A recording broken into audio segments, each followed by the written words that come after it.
ಇವತ್ತಿನ ವಿಶೇಷ ಬೇಸಿಗೆ ಕಾಲದ ಸ್ಪೆಷಲ್ ಕಾಂಬೋ ರೆಸಿಪಿ. ಮೂಲಂಗಿಯಲ್ಲಿ ಮೊಸರು ಸಾರು ಜೊತೆಗೆ ಬದನೆಕಾಯಿ ಫ್ರೈ. ಮಧ್ಯಾಹ್ನ ಊಟಕ್ಕೆ ಒಂದು ಎಕ್ಸಲೆಂಟ್ ಆದಂಥ ಕಾಂಬೋ. ಇದನ್ನು ರುಚಿಯಾಗಿ ಹದವಾಗಿ ಮಾಡೋದು ಹೇಗೆ ಅಂತ ನೋಡೋಣ. ನಾನು ಆಶಾ, ನಿಮಗೆಲ್ಲರಿಗೂ ಅಡುಗೆ ಸಾಧನಕ್ಕೆ ಸ್ವಾಗತ. ಈ ಕಾಂಬೋ ರೆಸಿಪಿನಲ್ಲಿ ಮೊದಲು ನಾವು ಮೂಲಂಗಿ ಮೊಸರು ಸಾರು ಮಾಡೋದು ಹೇಗೆ ಅಂತ ನೋಡೋಣ. ಇಲ್ಲಿ ಒಂದು ಮೂಲಂಗಿನ ಸಿಪ್ಪೆ ತೆಗೆದುಬಿಟ್ಟು ಸಣ್ಣಕ್ಕೆ ತುರಿದಿಟ್ಕೊಂಡಿದ್ದೀನಿ. ಈಗ ತುರಿದು ರೆಡಿ ಆಯಿತಲ್ವಾ.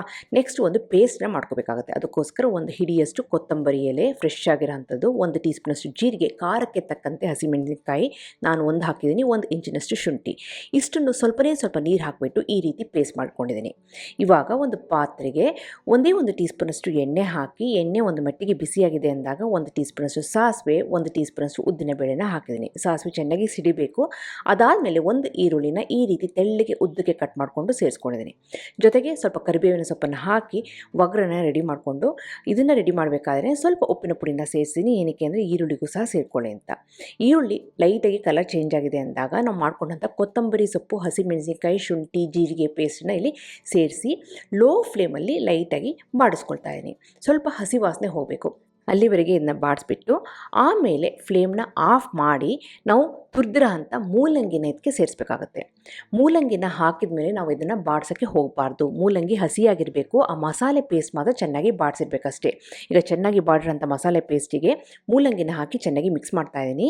ಈ ಪಾತ್ರೆಯಲ್ಲಿ ಸ್ವಲ್ಪ ಬಿಸಿ ಇರುತ್ತೆ, ಹಾಗೆ ಪೇಸ್ಟಲ್ಲೂ ಸ್ವಲ್ಪ ಬಿಸಿ ಅಂಶ ಇರುತ್ತಲ್ವ, ಅದರಲ್ಲೇ ಈ ಮೂಲಂಗಿ ಸ್ವಲ್ಪ ಬಾಡ್ಕೋಬೇಕು. ಹಾಗಾಗಿ ಫ್ಲೇಮ್ನ ಆಫ್ ಮಾಡಿಬಿಡಿ. ಎಲ್ಲ ಚೆನ್ನಾಗಿ ಮಸಾಲೆ ಪೇಸ್ಟು, ಮೂಲಂಗಿ ತುರಿ ಎಲ್ಲ ಚೆನ್ನಾಗಿ ಮಿಕ್ಸ್ ಆಗಿದೆ ಅಂದಾಗ ಈ ರೀತಿ ಸಮ ಮಾಡಿಬಿಟ್ಟು ಇದನ್ನು ಮುಚ್ಚಿ ಚೆನ್ನಾಗಿ ಆರೋದಕ್ಕೆ ಬಿಡೋಣ. ಈ ಬಿಸಿನಲ್ಲೇ ಇದು ಆರ್ಕೋಬೇಕು. ಮೂಲಂಗಿ ಸ್ವಲ್ಪ ಬಾಡ್ಕೋಬೇಕು, ಅದನ್ನು ಹುರಿಬಾರ್ದು. ಈಗ ಚೆನ್ನಾಗಿ ಆರಿದೆ. ಈಗ ಆರಿದ ಮೇಲೆ ಸಿಹಿಯಾದಂಥ ಗಟ್ಟಿ ಮೊಸರನ್ನ ನಾನು ಇದಕ್ಕೆ ಸೇರಿಸ್ತಾ ಇದ್ದೀನಿ. ಮೊಸರು ಜೊತೆ ನೀವು ಸ್ವಲ್ಪ ಹಾಲನ್ನು ಸೇರಿಸ್ಬಹುದು. ಬೇಸಿಗೆ ಕಾಲ ಆಗಿರೋದ್ರಿಂದ ಸ್ವಲ್ಪ ಹುಳಿ ಬಂದುಬಿಡುತ್ತೆ ಅಂತಂದರೆ ಸ್ವಲ್ಪ ಹಾಲನ್ನು ಸೇರಿಸ್ಬೋದು. ಈ ಮೊಸರು ಎಷ್ಟು ಸಿಹಿಯಾಗಿರುತ್ತೋ ಅಷ್ಟು ರುಚಿಯಾಗಿ ಮೊಸರು ಸಾರು ಬರುತ್ತೆ. ಇನ್ನೊಂದೇನು ಅಂತಂದರೆ ಮೊಸರು ಗಟ್ಟಿಯಾಗಿದ್ರೆ ಇನ್ನೂ ಅದ್ಭುತವಾಗಿರುತ್ತೆ. ಇವಾಗ ಈ ಪೇಸ್ಟು ಹಾಗೆಯೇ ಈ ಮೊಸರನ್ನ ಚೆನ್ನಾಗಿ ಮಿಕ್ಸ್ ಮಾಡ್ತಾ ಇದ್ದೀನಿ. ಇನ್ನೊಂದೇನು ಅಂದರೆ ಈ ಮಸಾಲೆನ ಅಂದರೆ ಈ ಪೇಸ್ಟನ್ನ ಮಾಡಿ ನೀವು ಫ್ರಿಜ್ನಲ್ಲಿ ಇಟ್ಕೊಂಡಾಗ ಯಾವಾಗ ಬೇಕೋ ಆವಾಗ ತೆಗೆದುಬಿಟ್ಟು ಮೊಸರನ್ನ ಮಿಕ್ಸ್ ಮಾಡಿಕೊಂಡ್ರೆ ತಟ್ ಅಂತ ಇದು ರೆಡಿ ಆಗೋಗ್ಬಿಡುತ್ತೆ. ಈಗ ಮೊಸರು ಸಾರು ರೆಡಿಯಾಗಿದೆ. ನೆಕ್ಸ್ಟ್ ನಾವು ಸಿಂಪಲ್ಲಾಗಿ ಬದನೆಕಾಯಿ ಫ್ರೈ ಮಾಡೋದು ಹೇಗೆ ಅಂತ ನೋಡೋಣ. ಇಲ್ಲಿ 1 ಟೇಬಲ್ ಸ್ಪೂನಷ್ಟು ಎಣ್ಣೆನ ಒಂದು ಪ್ಯಾನಿಗೆ ಹಾಕ್ಕೊಂಡು ಅದಕ್ಕೆ ಸಾಸಿವೆ, ಉದ್ದಿನ ಬೇಳೆನ ಸೇರಿಸಿದ್ದೀನಿ. ಆಮೇಲೆ 1 ಈರುಳ್ಳಿನ ತೆಳ್ಳಗೆ ಉದ್ದಕ್ಕೆ ಕಟ್ ಮಾಡಿಕೊಂಡು ಅದನ್ನು ಸಹ ಸೇರಿಸಿದ್ದೀನಿ. ಈ ಬದನೆಕಾಯಿ ಫ್ರೈಗೆ ಜಾಸ್ತಿ ಈರುಳ್ಳಿ ಹಾಕಿ ತುಂಬಾ ರುಚಿಯಾಗಿ ಬರುತ್ತೆ. ಈರುಳ್ಳಿಯೊಂದಿಗೆ ಸ್ವಲ್ಪ ಕರಿಬೇವಿನ ಎಣ್ಣೆನ ಹಾಕಿ ಅದನ್ನು ಸಹ ಚೆನ್ನಾಗಿ ಬಾಡಿಸ್ಕೊಳ್ತಾ ಇದ್ದೀನಿ. ಈರುಳ್ಳಿ ಲೈಟಾಗಿ ಕಲರ್ ಚೇಂಜ್ ಆಗಿದೆ ಅಂದಾಗ ಇದಕ್ಕೆ ನಾವು ಬದನೆಕಾಯಿನ ಸೇರಿಸ್ಕೊಳ್ತಾ ಇದ್ದೀನಿ. ಇಲ್ಲಿ ಬದನೆಕಾಯನ್ನು ಸಹ ನಾನು ಉದ್ದಕ್ಕೆ ತೆಳ್ಳಗೆ ಕಟ್ ಮಾಡ್ಕೊಂಡಿದ್ದೀನಿ. 1/4 kg ಬದನೆಕಾಯಿ ತೊಗೊಂಡಿದ್ದೀನಿ. ಬದನೆಕಾಯಿ ಎಳೆಯದಾಗಿದೆ, ತುಂಬಾ ರುಚಿಯಾಗಿ ಬರುತ್ತೆ. ಬದನೆಕಾಯಿನ ಒಗ್ಗರಣೆಗೆ ಹಾಕಿದ ತಕ್ಷಣವೇ ರುಚಿಗೆ ತಕ್ಕಷ್ಟು ಉಪ್ಪಿನ ಪುಡಿನ ಸೇರಿಸಿ ಆಮೇಲೆ 1/4 ಟೀ ಸ್ಪೂನಷ್ಟು ಅರಿಶಿನ ಪುಡಿನೂ ಸಹ ಸೇರಿಸ್ತಾ ಇದ್ದೀನಿ. ಜೊತೆಗೆ 1/4 ಟೀ ಸ್ಪೂನಷ್ಟು ಇಂಗಿನ ಪುಡಿನೂ ಸೇರಿಸ್ತಾ ಇದ್ದೀನಿ. ಒಗ್ಗರಣೆ ಹಾಕಿ ಆಮೇಲೆ ಬದನೆಕಾಯಿನ ಸೇರಿಸಿ ಉಪ್ಪಿನ ಪುಡಿ, ಅರಿಶಿನ ಪುಡಿ, ಇಂಗಿನ ಪುಡಿ ಎಲ್ಲನೂ ಹಾಕಿ ಫ್ಲೇಮ್ನ ಲೋನಲ್ಲೇ ಇಟ್ಕೊಂಡು ಇದನ್ನು ಚೆನ್ನಾಗಿ ಮಿಕ್ಸ್ ಮಾಡ್ಕೊಳ್ಳೋಣ. ಬದನೆಕಾಯಿ ಆಗಿರೋದ್ರಿಂದ ಬೇಗ ಬೆಂದ್ಬಿಡುತ್ತೆ. ಇನ್ನೂ ಎಳೆದಾಯಿತು ಅಂತಂದರೆ ಬದನೆಕಾಯಿ ಬೇಗ ಅಂದರೆ ತುಂಬಾ ಬೇಗ ಬೆಂದ್ಬಿಡುತ್ತೆ.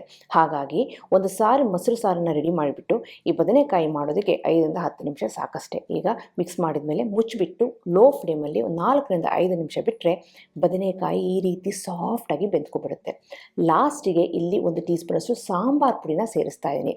ಸಾಂಬಾರು ಪುಡಿ ಹಾಕೊಳ್ಳೋದ್ರಿಂದ ಆದರೆ ಎಲ್ಲ ಜೀರಿಗೆ ಪುಡಿ, ಧನಿಯಾ ಪುಡಿ, ಖಾರ ಎಲ್ಲ ಇರೋದ್ರಿಂದ ಮತ್ತೆ ಯಾವ ಪುಡಿನೂ ನಾನು ಸೇರಿಸ್ತಾ ಇಲ್ಲ. ಲಾಸ್ಟಿಗೆ ಸಾಂಬಾರು ಪುಡಿ ಹಾಕಿ ಚೆನ್ನಾಗಿ ಮಿಕ್ಸ್ ಮಾಡಿಬಿಟ್ಟು ಮತ್ತೆ ಮುಚ್ಚಿಬಿಟ್ಟು 1 ನಿಮಿಷ ಬಿಡೋಣ. ಏನಕ್ಕೆ ಅಂದರೆ ಆ ಖಾರ ಎಲ್ಲ ಆ ಬದನೆಕಾಯಿಗೆ ಹೀರ್ಕೊಳ್ಳಿ ಅಂತ. ಎಲ್ಲ ಚೆನ್ನಾಗಿ ರೆಡಿಯಾಗಿದೆ. ಕೊನೆಗೆ ಇದಕ್ಕೆ ನಾನು ಕೊತ್ತಂಬರಿ ಎಲೆನ ಸೇರಿಸ್ತಾ ಇದ್ದೀನಿ. ಕೊತ್ತಂಬರಿ ಎಲೆ ಹಾಕಿದರೆ ಬದನೆಕಾಯಿ ಫ್ರೈ ರೆಡಿ. ಎಕ್ಸಲೆಂಟ್ ಆಗಿರುತ್ತೆ. ಇದು ಮೊಸರಿನಕ್ಕಂತೂ A1 ಕಾಂಬಿನೇಷನ್. ಚಪಾತಿಗೂ ಚೆನ್ನಾಗಿರುತ್ತೆ, ರಸಮ್ ರೈಸಿಗೆ, ಸಾಂಬಾರ್ ರೈಸಿಗೆ. ಇವತ್ತು ಮಾಡಿದ್ದೇನಲ್ಲ ಈ ಮೂಲಂಗಿ ಮೊಸರು ಸಾರಿಗೂ ಸಹ A1 ಕಾಂಬಿನೇಷನ್. ನಿಮಗೆಲ್ಲ ಈ ರೆಸಿಪಿ ಇಷ್ಟ ಆಗಿದೆ ಅಂತ ಅಂದ್ಕೊಂಡಿದ್ದೀನಿ. ಈ ಸಮ್ಮರ್ನಲ್ಲಿ ಈ ಕಾಂಬೋ ರೆಸಿಪಿ ಮಾಡಿ ಅದ್ಭುತವಾಗಿರುತ್ತೆ. ಮಾಡಿಬಿಟ್ಟು ಮನೆಯಲ್ಲಿ ಹೇಗೆ ಬಂತು ಅಂತ ನಾನು ಕಮೆಂಟ್ ಸೆಕ್ಷನ್ ದಯವಿಟ್ಟು ತಿಳಿಸಿ.